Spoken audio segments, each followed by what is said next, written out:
октомври, септември, месец на кръв, на подем и погром.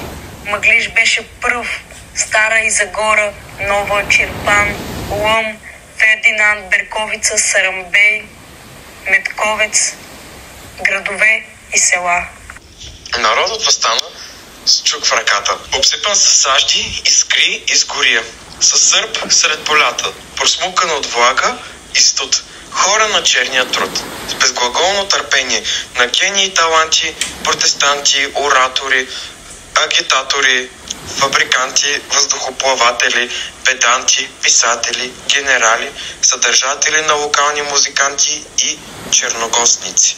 А селяци, работници, групи простаци, безимотни, неграмотни, профани, хулигани, длигани, скот като скот, хиляди маса народ, хиляди вери, вяра в родни и възход, хиляди воли, воля за светъл живот, хиляди диви сърца и огън във всяко сърце, хиляди черни ръце в червения кръг на простора, издигнали с устрем нагоре, червени знамена развени, високо, широко, над цялата в трепет и смут разлюляна страна на бурята яростен плод.